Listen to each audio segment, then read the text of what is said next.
तो दोस्तों हमारे साथ उपस्थित हैं राजू टंडन सर जी, छत्तीसगढ़ सहायक शिक्षक फेडरेशन के मीडिया प्रभारी। और इसके पहले जो वीडियो में हम लोग प्रमोशन को लेकर चर्चा किए थे, इस वीडियो में हम लोग वेतन विसंगति पर चर्चा करेंगे। प्रदेश के 1,09,000 सहायक शिक्षक साथियों का वेतन विसंगति का बड़ा मुद्दा मसला है, जिसको लेकर छत्तीसगढ़ सहायक शिक्षक फेडरेशन लगातार संघर्ष कर रहे हैं। और इसको लेकर बीते दिनों 18 दिनों का यहीं पर बूढ़ा तालाब में आंदोलन भी किया गया था और प्रशासन की तरफ से आश्वासन दिया गया था। तो टंडन जी, सबसे बड़ा सवाल तो ये उठ रहा है इस वक्त, दर्शकों को बताइए कि इसको लेकर कन्फ्यूजन भी बना हुआ है। पहला तो वेतन विसंगति को लेकर सरकार की तरफ से कमेटी बनाई गई थी, पहले उसकी कमेटी की रिपोर्ट भी आ चुकी है और सरकार को मेरे ख्याल से जो रिपोर्ट है वो सौंपी भी जा चुकी है। और उसके बाद पिंगुआ कमेटी का जो 14 सूत्रीय एक कमेटी बनाया गया, उसमें भी वेतन विसंगति को लेकर भी चर्चा चल रही है। मिश्रा जी लगातार उस बैठक में शामिल हो रहे हैं। तो इन दोनों को थोड़ा सा विस्तार पूर्वक समझाने की कोशिश कीजिए। हेलो। हाँ, मैं जो है अपना जो छत्तीसगढ़ सहायक शिक्षक फेडरेशन का जो इतिहास है, जो जन्म हुआ है छत्तीसगढ़ सहायक शिक्षक फेडरेशन का, जन्म होने का उद्देश्य क्या है, उस पर जो है हम पहले प्रकाश डाले। जब संविलियन हुआ जुलाई 18 में, तो उस समय के जो निवर्तमान सरकार थी, उनके द्वारा जो है सहायक शिक्षक वर्ग 3 के साथ जो है जो वेतनमान है उसमें जो है कोई सुधार नहीं किया गया, जिसके कारण से उस समय जो है वर्ग 3 का वेतन जो है वर्ग 2 और 3 के वेतन में समानुपातिक अंतर न हो करके बहुत बड़ा खाई बन गया। और जुलाई 18 के बाद जो है छत्तीसगढ़ सहायक शिक्षक फेडरेशन का जन्म हुआ और उन्होंने एक बड़ा आंदोलन जो है, जब चुनाव पहले था, चुनाव के समय ही जो है एक तरफ अन्य संगठन के लोग सरकार का जो है सम्मान कर रहे थे, उसी दिन जो है ईदगाह भाटा मैदान में 1 लाख की संख्या में सहायक शिक्षक एकजुट होकर के अपनी एक सूत्री मांग वेतन विसंगति दूर करने के लिए आगाज़ किए। और उसी दिन जो है अपनी वेतन विसंगति दूर करने की जो मांग है उसको जो है शुरुआत कर दिए। और लगातार 3-4 साल से जो है उस लड़ाई को सड़क पर कहें, चाहे सोशल मीडिया के माध्यम से कहें, चाहे जिस भी स्तर से कहें, सहायक शिक्षक जो है अपनी वेतन विसंगति दूर करने की जो मांग है उसको मजबूती के साथ रख रहे हैं। और आज भी उसकी मांग जो है पूरी नहीं हुई है। विगत दिनों 12 मार्च 2021 को एक दिवसीय रायपुर में आंदोलन था, जो बहुत बड़ा आंदोलन था। उसके बाद जो है विगत पिछले वर्ष जो है 5 सितंबर का जो कार्यक्रम था, वो जो है छत्तीसगढ़ सहायक शिक्षक फेडरेशन के द्वारा राजधानी रायपुर बूढ़ा तालाब में आयोजित किया गया था। लेकिन शासन के द्वारा, सीएम साहब के द्वारा फेडरेशन के प्रतिनिधिमंडल को बुला करके वार्ता किया गया और वार्ता करके यहाँ बताया गया कि आप लोगों के लिए कमेटी बनाई जा रही है, आप लोगों की मांगे जो है जायज़ है और बहुत जल्द जो है निर्णय लिया जाएगा। 3 महीने की कमेटी बनाई गई थी, लेकिन उस कमेटी का निर्णय आज तक नहीं आया है। लगभग साल भर होने वाला है, 10 महीने बीत चुका है और उस कमेटी का निर्णय नहीं आया है। इसलिए जो है हम आगे जो है और रणनीति जो है तैयार कर रहे हैं। जो हमारा विगत दिनों जो है ऑनलाइन बैठकें हुई प्रांतीय पदाधिकारी और जिला अध्यक्षगणों की, उसके आधार पर आगे रणनीति हमारी जो है तैयार होगी। सर, पिंगुआ कमेटी की अगली बैठक कब बुलाया गया है मिश्रा जी को? पिंगुआ कमेटी जो है दरअसल वो जो है हमारे सहायक शिक्षक पर फोकस नहीं है। वो जो है 70 से 80 जो संगठन है, जो क्लर्क बाबू लोग हैं, पटवारी संघ है ना, स्वास्थ्य विभाग के लोग हैं, उनके जो है वेतन में जो विसंगति है, चाहे शिक्षक के वेतन विसंगति, वो शामिल होकर के पिंगुआ कमेटी बना हुआ है। ज्वाइंट कर दी है? हाँ, ज्वाइंट कर दिए। बाकी प्रदेश के पूरे जो कर्मचारी, हाँ पूरे कर्मचारी, हाँ उसको हाँ 14 सूत्री मांग है उसमें।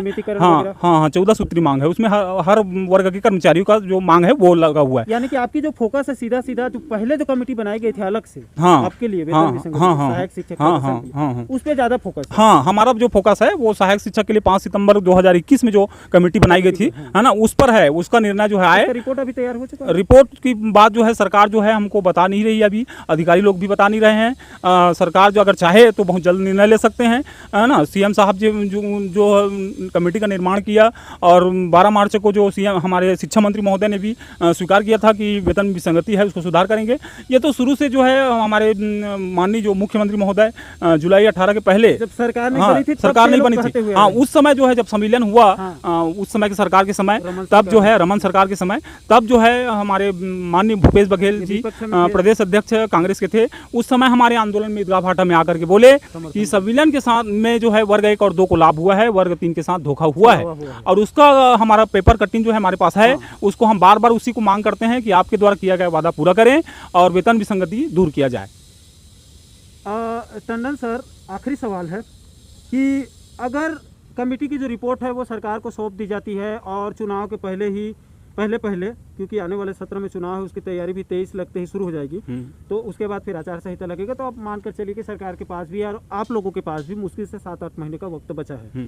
अगर इन 7-8 महीने में सरकार की तरफ से वेतन विसंगति पर कोई सम्मानपूर्वक विचार नहीं किया जाता है, मैं मान लो की बात कर रहा हूँ, मान लो सरकार विचार नहीं करती है, कोई उसके तरफ से कोई सकारात्मक पहल नहीं की जाती है, तो आगे आपकी क्या रणनीति होगी?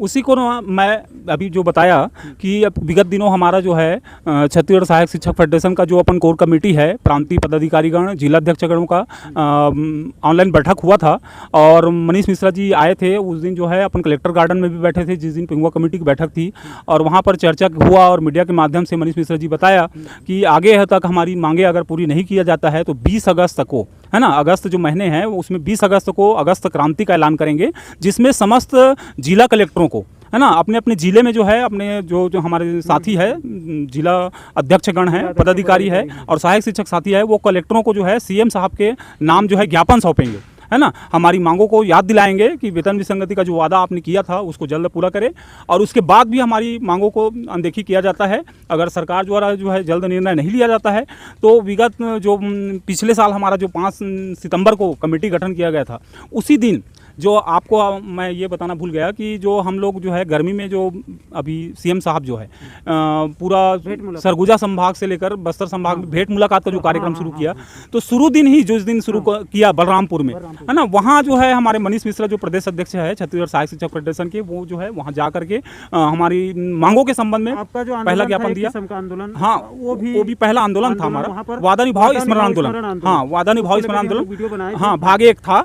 अब जो है भाग 2 जो है 5 सितंबर को आने वाले 1 साल पूरा हो जाएगा कमेटी का, तो वादानुभाव स्मरण आंदोलन भाग 2 जो है भाग शुरू होगा, जिसमें जो है उस दिन हम जो है सद्भावना रैली के माध्यम से जो है रायपुर के बूढ़ा तालाब धरना स्थल में पूरा 1,09,000 सहायक शिक्षक उपस्थित होंगे। यहाँ पर, हाँ, यहीं पर बूढ़ा तालाब में जो है 1,09,000 सहायक शिक्षक उपस्थित होंगे, और उस दिन जो है सरकार को चेतावनी दी जाएगी अगर हमारी मांगों पर ध्यान नहीं दिया गया तो आने वाले समय में अनिश्चितकालीन आंदोलन दिसंबर में जो 18 दिन का हुआ था, वैसे ही जब तक आर पार की लड़ाई होगी और आने वाला समय जो है आंदोलन का समय होगा, यदि हमारी मांगों को पूरा नहीं किया जाता है तो अनिश्चितकालीन आंदोलन होगी, और वो भी जो है आर पार की लड़ाई होगी। जब तक हमारी मांगें पूरी नहीं होगी तब तक हम आगे सड़क की लड़ाई लड़ते रहेंगे, अंतिम लड़ाई लड़ेंगे।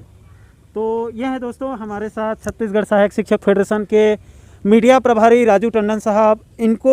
इनसे हमने चर्चा किया प्रमोशन को लेकर, बहुत ही महत्वपूर्ण और सटीक जानकारी इनके द्वारा दी जाती है, और वेतन विसंगति को लेकर भी इन्होंने बहुत ही महत्वपूर्ण और कहना चाहिए कि जिस जानकारी के बारे में अभी तक किसी को पता नहीं है वो खुलासा इनके तरफ से अभी किया जा रहा है। इनके साथ मैं और चर्चा करूंगा आने वाले दिनों में, जो आंदोलन का रूपरेखा तैयार किया जा रहा है उसको लेकर भी जल्द वीडियो बनाएंगे।